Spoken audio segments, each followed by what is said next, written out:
samedi 6 décembre 2025, il est 16h30 à Kamanyola. Turi kuwa gatandatu tariki ya gatandatu Ukuboza 2025 saa 10:10 i Kamanyola. Abaturage bacu turabamenyesha ubukana n'uburemere bw'ibiri kubera muri iki gihe mu burasirazuba bwa Repubulika Iharanira Demokarasi ya Kongo, mu ntara ya Kivu y'Amajyaruguru, Kivu y'Amajyepfo ndetse no ku mirongo y'urugamba yose. Harimo kuba ibitero by'iterabwoba bifite ubukana bukabije bigabwa ku baturage batuye mu duce twiganjemo abantu benshi. Ibyo bitero birakorwa n'ingabo n'imitwe yitwaje intwaro yihuje n'ingabo za leta ya Kinshasa zirimo FARDC, FDLR, Mai Mai Wazalendo, abacancuro b'amahanga, umutwe w'imbonerakure hamwe n'ingabo z'igihugu cy'u Burundi.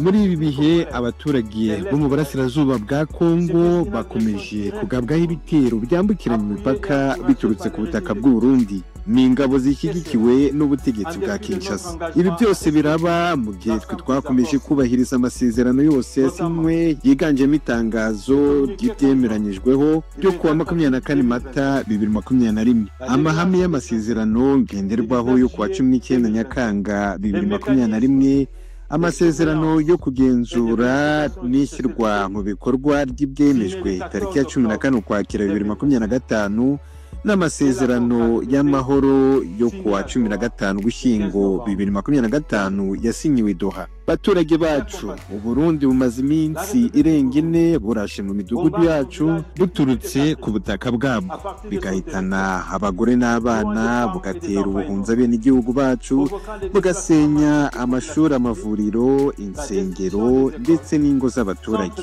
Ni ngombwa kwibutsa ko ibitero byo mu kirere birimo indege z'intambara zo mu bwoko bwa Sukhoi 25, indege zitagira abapilote, ibyo byose byoherezwa bikanayoborwa biturutse ku butaka bw'u Burundi. Aha niho hahindutse icyicaro gitegurirwamo kugaba ibitero. Kuri iki cyicaro kandi ntihanategurirwa ibitero gusa, ahubwo ni naho hari ububiko bw'intwaro ziremereye zikomeje guhungabanya no kubangamira ituze mu burasirazuba bwa RDC. Banyekongo, imibare y'agateganyo irerekana ko abantu 53 bamaze gusiga ubuzima muri ibi bikorwa bigamije gutsemba abaturage bo mu burasirazuba, hakiyongeraho n'abakomeretse bikabije. Ibi byose bishingiye ku bikorwa biteguwe neza kandi biyobowe ku mabwiriza aturuka ku butegetsi bwa Kinshasa ndetse n'ubwa Bujumbura. Ingabo z'u Burundi zirenga ku mategeko mpuzamahanga n'uburenganzira bw'ikiremwamuntu,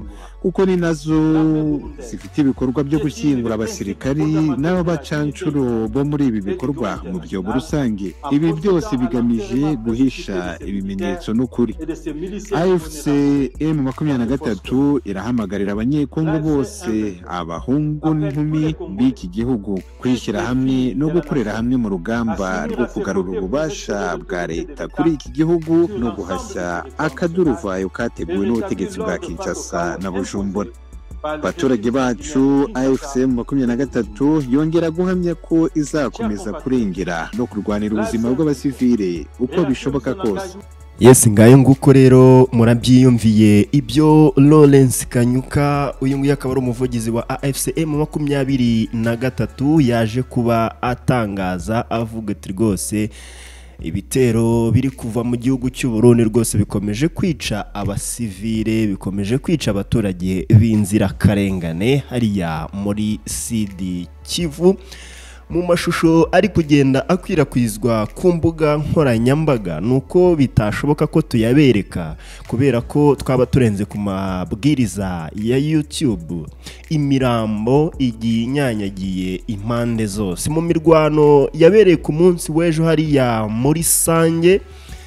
Urumva ni mu cyerekezo n'ubundi M23 irimo yerekeza Uvira centre neza kugira ngo ibashe gukubita uyu mujyi rwose, ibashe kukuramo wose.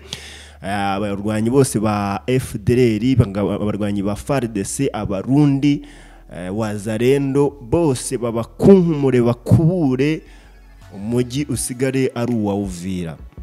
amashusho rero yaje kuba agaragara yahariya muri Sange nuko n'ubundi bisasu byaturutse mu gihugu cy'u Burundi ubwabyo byishe ingabo z'abawazarendo aba FARDC imirambo iranyanyagiye cyane hariya muri Sange imirambo myinshi cyane abaturage bari kwicamo rwose batambuka bambukana bahunga ni imirwano ikomeje kubera hariya no kuvuga ngo rero Uburundi buri gukora amahano akomeye cyane sinzi abarundi ubu bwicanyi bari gukora bazabubazwa nande ariko uko byagenda kose ibi bazabibazwa kubera ko amaraso y'abana b'abanyekongo bari kugwa hariya n'amaraso kabisa menshi cyane abarundi bari gukora amahano ndababwiza ukuri mugerageze murebe ku social media atandukanye murabona amashusho y'uburyo imirambo inyanyagiye hariya muri biriya bice urumva abaturage bari kugenda bagwa muri iyi mirwano nabo AFC 23 iri gutangaza ariko kubigendanye n'ingabo zo ziri kuhatakariza ubuzima zo ni imirambo myinshi yo nta nubwo rwose ibarika ntabwo wajya kubara ngo abasirikare bamaze kuhagwa bangana gutya bo ni benshi imbere yanjye hano ndi kuhabona amashusho ateye ubwoba ibisasu byaturikanya abawazarendo aba FARDC mirambo iteye ubwoba ndetse ivanze n'iy'abasivile baguye muri bisasu biri guturuka mu gihugu cy'u Burundi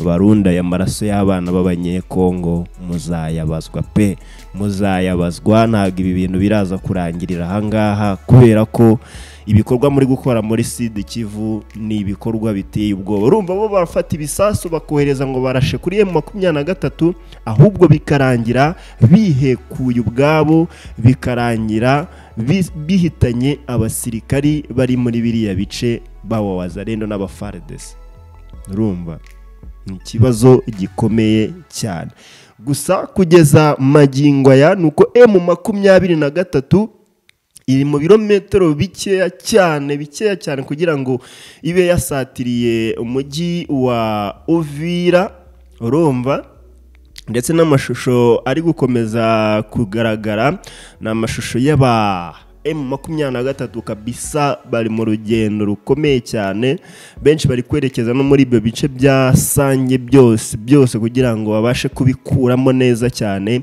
babashe kubaka umutekano uhamye neza hariya muri biriya bice urumva ingabo z'u Burundi zikomeje kwibasira ubundi bakuremo Uvira kabisa basigaje uduce duke cyane kugira ngo babashe kuba bigaruriye umujyi wa Uvira wose gusa Uvira yo yamaze kugotwa n'izi ngabo za M23 abibaza bati ese koko biraza koroha uru rugamba M23 ifite umuvuduko kuko yabonye uburyo abarundi bambariye urugamba rwo kubasubiza inyuma muri iyi minsi mikeya ishize aravuga bati twirangayeho gatoya ntabwo twakuramo uyu mujyi hariyo mpamvu bamenye amakuru hakiri kare baravuga bati ntabwo rwose iyi Bukavu mwayidufatana ubwo urumva bari bamanutse bashaka gukuramo Kamanyora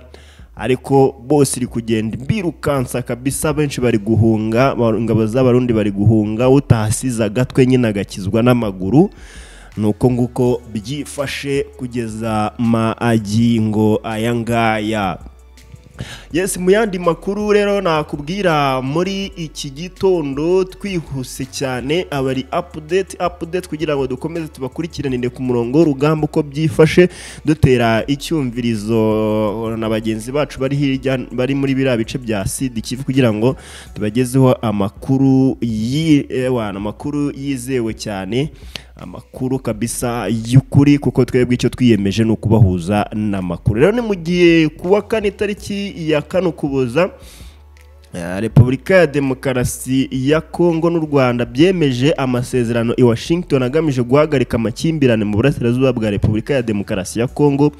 Raporo y'igihembwe y'abashakashatsi bashyizweho n'akanama gashinzwe umutekano ka Loni irenda gusohoka. Aba bashakashatsi rero baremeza ko ingabo z'u Rwanda RDF zagize uruhare rutaziguye muri ibyo bikorwa bya M23 byo kurwanya inyeshyamba za FDLR. Urumva, impuguke za Loni zivuga ko abasirikare ba M23 n'u Rwanda bakoze ubwicanyi bata muri yombi kandi bafunga binyuranyije n'amategeko kandi batuma abaturage bava mu byabo. Bimwe mu bikubiye muri iyo raporo Jeune Afrique yabashije kubona bivuga ko muri ibyo bikorwa abasirikare b'u Rwanda na M23 basenye kandi batwika amazu y'abasivile bafite aho bahuriye na FDLR. Uko raporo bigaragaza ngo ibyibuze ingabo 600 kugeza ku ngabo 700 za RDF bagizwe byibura na brigade ebyiri na batayo ebyiri z'ingabo zidasanzwe boherejwe mu ntara za Kivu y'Amajyaruguru na Kivu y'Amajyepfo. U Rwanda na AFC 23 bo bakomeje guhakana kugirana imikoranire iyo ari yo yose. Icyakora itsinda ry'impuguke z'umuryango w'abibumbye zakunze gushyira u Rwanda mu majwi mu ntambara ibera mu burasirazuba bwa Repubulika ya Demokarasi ya Kongo no mu ifatwa rya Goma muri Mutarama. Ibi ngibi ni ibitangazwa na Loni byo gukomeza guharabika u Rwanda. Raporo rivuga ko M23 ivuga ko ishaka guhirika ubutegetsi bwa perezida wa Kongo Felix Tshisekedi yakoze ihonyora ry'uburenganzira bwa muntu ryanditswe na Loni hagati ya Mata na Ukwakira muri Repubulika ya Demokarasi ya Kongo. Raporo ya Loni kandi ivuga ko ku ruhande rwayo guverinoma ya Kongo yakomeje gufatanya na FDLR nyuma yo kwiyemeza kuyisenya nk'uko biteganywa n'amasezerano y'i Washington. Ibi rero Loni ibiri kuza kuvuga ni ibintu ubona biteye inkeke cyane binababaje. Ntabwo muri izi raporo irimo isohora baba bari kwibanda ku Rwanda, ariko aka kanya ibikorwa biri gukorwa n'u Burundi biri kwica abaturage ntacyo babigarukaho, ntacyo babivugaho. Ukibaza uti kubera iki amahanga akomeje kurebera ibi ngibi ahubwo bagashaka aho bashyira amakosa ku batayafite. Ibi rero byatumye Minisitiri w'Ububanyi n'Amahanga Ambasaderi Nduhungirehe yibutsa abahoza mu kanwa ibyuko u Rwanda rutera inkunga umutwe wa M23 ko bakwiriye no gushinga agati ku nkunga umutwe wa FDLR wasize ukoze jenoside yakorewe abatutsi mu Rwanda ukomeje guhabwa na guverinoma ya Repubulika ya Demokarasi ya Kongo. Ibi yabigarutseho mu kiganiro yagiranye n'umunyamakuru wa BBC. Umunyamakuru wa BBC rero yakunze kugaruka ku kibazo kivugwa ko u Rwanda rwaba rutera inkunga M23, agaruka ku byo Repubulika ya Demokarasi ya Kongo n'abashyigikiye bakunze kwitwaza ku bibazo byayo ibiterwa n'u Rwanda. Ibi rero Minisitiri Nduhungirehe yavuze ko uruhande rwa Repubulika ya Demokarasi ya Kongo rutagomba guhora ruvuga ko ingabo z'u Rwanda n'ibindi birebana narwo rwibagije inshingano zarwo n'uruhare rwarwo mu masezerano yashyizweho umukono arimo no gusenya FDLR. Urumva, ni ikiganiro rero kirekire cyane, ariko ahanini Minisitiri Nduhungirehe avuga ati ibi ngibi byo guhuza u Rwanda mu kanwa rwose nta shingiro bifite, kuki bo batavuga ku ruhare bakomeje kugira mu gutera inkunga umutwe wa FDLR wasize uhekuye u Rwanda. Ngayo nguko uko byifashe muri iki gitondo. Mu masaha ari imbere turangira tubagezeho izindi updates turebera hamwe uko imirwano ihagaze muri rusange. Ntimukureho rwose kuri Connect Media TV, mukomeze mubane natwe.